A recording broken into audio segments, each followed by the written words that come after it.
Hi, this is me, Sumit Senpai, and yeah, face cams are weird.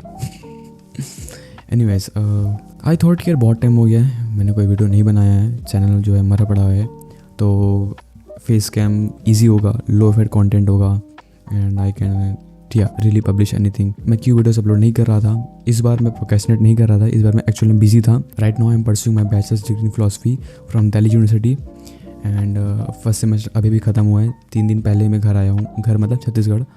तो या मैं छत्तीसगढ़ से बिलोंग करता हूँ, बट पढ़ने के लिए मैं दिल्ली जाता हूँ।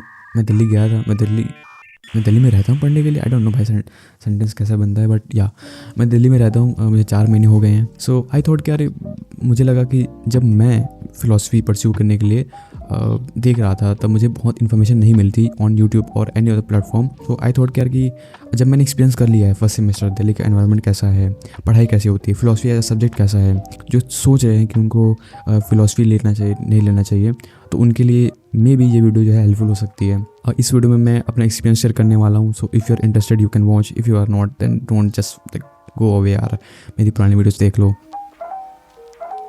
तो 10th के बाद मैंने कॉमर्स लिया था। रीज़न बहुत सिंपल था, कॉमर्स कंपेयर टू साइंस आसान होता है, कंपेयर टू आर्ट कॉमर्स में कम लिखना पड़ता है। That's the only reason why I chose commerce in my 11th and 12th and pretty much it. मुझे मतलब कि मुझे अपने 2 साल आराम से निकालने थे एंड सच में मतलब 2 साल मेरे बहुत आराम से निकल गए। बट आफ्टर 12th जब मुझे बोला गया कि भाई 3 साल देना ही पड़ेगा किसी भी डिग्री में, अगर 3 साल देनी है तो कम से कम वो चीज़ पढ़ा जाए जिसमें इंटरेस्ट हो।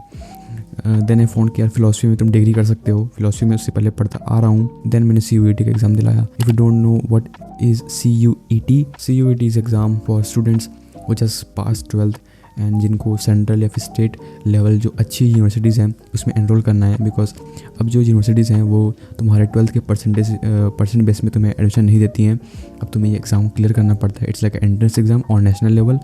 सो या वो मैंने क्लियर किया एंड बिकॉज मैंने लास्ट के केवल 20 दिन पढ़ाई की थी, इसलिए मुझे दयाल सिंह कॉलेज मिला। वैसे भी फ़िलासफ़ी में बॉयज़ के लिए केवल दिल्ली में कल 6 कॉलेजेस हैं, जिसमें से 3 नॉर्थ कैंपस के हैं एंड 3 जो हैं उसमें से शायद 2 ऑफ कैंपस के हैं और 1 साउथ कैंपस का है। और दयाल सिंह कॉलेज मेरे 4th प्रेफरेंस में था। सो मतलब मैं हैप्पी था यार, मतलब इतना कोई सैड हूँ नहीं। ठीक है, दयाल सिंह कॉलेज मिल गया। Dayal Singh college has it own difficulties, but ठीक है, मतलब क्या कर सकते हैं, जो भी है। तो मेनली मेरा जो एक्सपेक्टेशन था वो एकेडमिकली ज़्यादा था। मुझे पता था कि यार कि हम जो मूवीज़ में देखते हैं बॉलीवुड की मूवीज़ में, करण जौहर की फिल्मों में, वैसा तो होने नहीं वाला है एंड मैं इतना एक्सपेक्ट भी नहीं कर रहा था। DU जो कि एक सेंट्रल यूनिवर्सिटी है, एक्सपेक्टेशन होती है यार कि हाँ कम से कम पढ़ाई रेगुलर बेसिस में होंगी, क्लासेस लगेंगी, टीचर्स जो है अटेंड करेंगे। But up to the mark नहीं बोलूँगा भाई, बिल्कुल नहीं बोलूँगा, मतलब नहीं है। जो एक्सपेक्टेशन है वो मीट तो नहीं हुई, बिल्कुल नहीं हुई, मैं झूठ भी नहीं बोलूँगा। मैं जो NEP है यानी कि न्यू एजुकेशन पॉलिसी है, जो कि 2022 से लागू हुई है, यानी कि इससे ये हमारा 2nd ईयर था, मतलब हम 2nd ईयर वाले बैच थे जिन पर ये न्यू एजुकेशन पॉलिसी लागू हुई है। इसके तहत, इसके अनुसार, इसके अंतर्गत तुम्हें 7 सब्जेक्ट पढ़ने पड़ते हैं। 7 सब्जेक्ट्स में से 3 तुम्हारे डिसिप्लिन सब्जेक्ट्स होते हैं, 4 तुम्हारे ऑप्शनल होते हैं।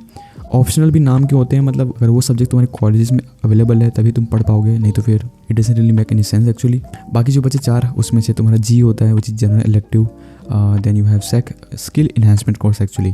Then you have WAC vocational नहीं था, value addition course actually. Then you have ACC, मुझे इसका फुल फॉर्म नहीं पता, बेसिकली इट्स EVS और लैंग्वेज विच इज़ लाइक वो हर सेमेस्टर वो जो है चेंज होते रहता है। तो मैंने G में लिया था पॉलिटिकल साइंस, WAC में लिया था मैंने the art of being happy, I know ironic. SEC में लिया था मैंने क्रिएटिव राइटिंग। WAC ACC में इस सेमेस्टर हमको EVS पढ़ने को मिला, नेक्स्ट सेमेस्टर यानी कि 2nd सेमेस्टर आई गेस हमको हिंदी पढ़ने को मिलेगा।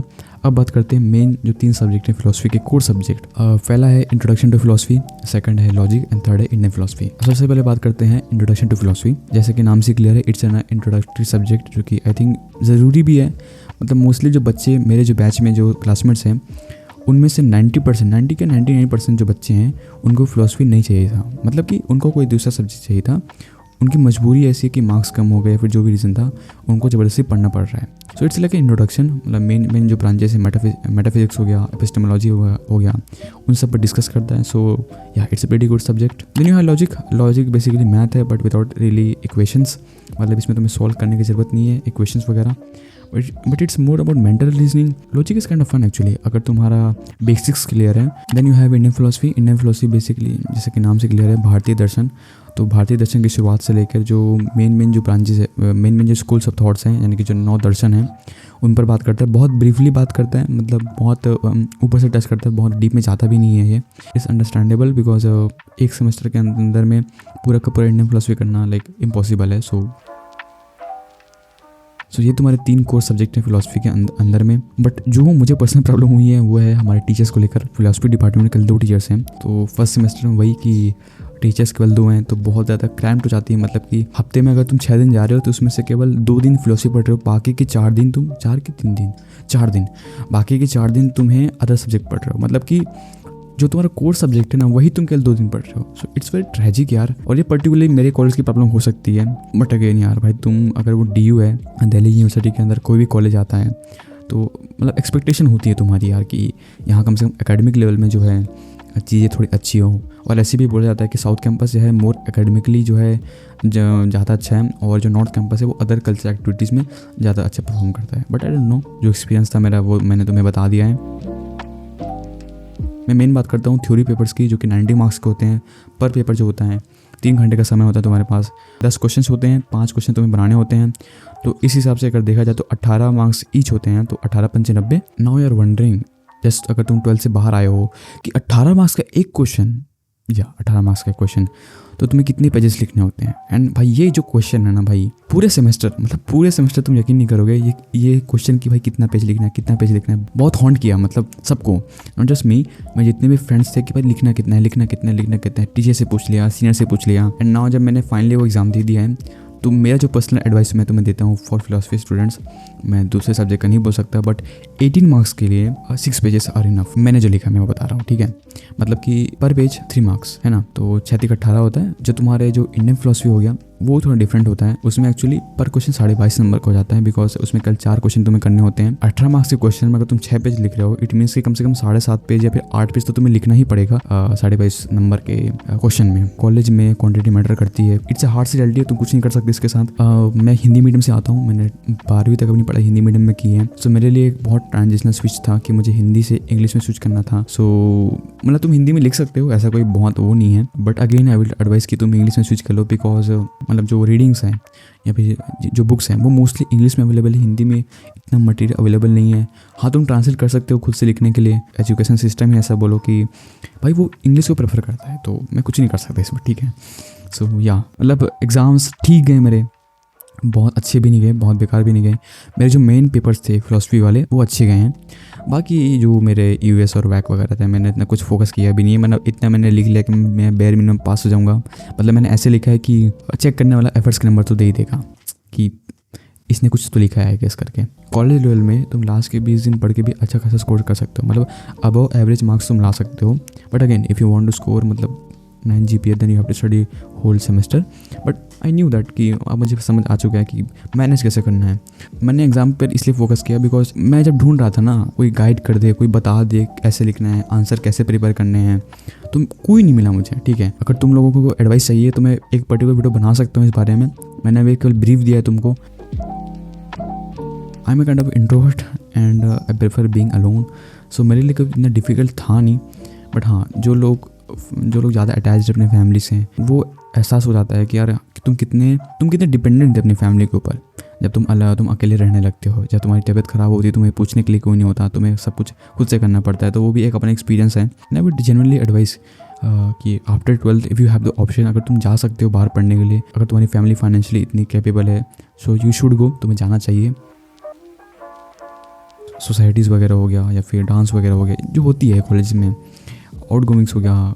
मैं तुम्हें पर्सनली बताता हूँ, मैं 4 महीने लगभग मुझे 5 महीने हो जाता है दिल्ली में, अभी तक मैं कहीं घूमने नहीं गया। इट्स नॉट अबाउट कि मेरे पास ऑप्शन नहीं था, मुझे कोई बुलाता नहीं, मेरे फ्रेंड्स नहीं है। No, I have friends, okay, मुझे ऑप्शंस भी आते हैं, बट इट्स जस्ट अबाउट कि I don't want to go. I am not kind of person who really enjoys going out.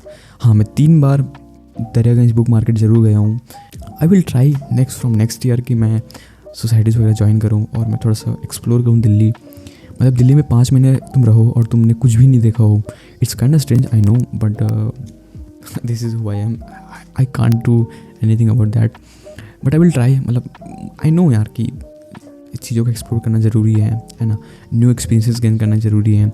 But मैं थोड़ा काइंड ऑफ स्लो ले रहा था चीज़ों को लेकर कि मेरा फर्स्ट सेमेस्टर है, so just wanted to focus on more academic level में। मतलब एक बार जब मुझे आइडिया हो जाए कि चीज़ें कैसे काम करती हैं, now I know how to manage this things, so I will try to make this kind of video as well. अच्छा लगता है मतलब बात करके फेस कैम में बात करना। आई नो इट्स मतलब awkward तो है, मतलब मैं बहुत फंबल कर रहा हूँ, मैं बहुत अटक रहा हूँ, बट एडिट कर देंगे उसको हम, कोई दिक्कत नहीं उसमें। बट या एनीवेज आई थिंक सो भाई, मेरा जो भी था मैं तुम्हें बता दिया। आई होप सो तुम्हें क्लियर हो गया होगा। I just wanted to make this video as my like a story. मैं ट्राई करूँगा कि हर सेमेस्टर के एंड में मैं अपना वो इस सेमेस्टर के एक्सपीरियंस तो मैं शेयर करूँ। Wait for the main video जो कि आने वाली है। I am working on it, ठीक है, बहुत जल्दी आ जाएगी और होपफुली जल्दी आ जाए, ठीक है। So wait for that and तब तक के लिए good bye. I will see you guys in next video.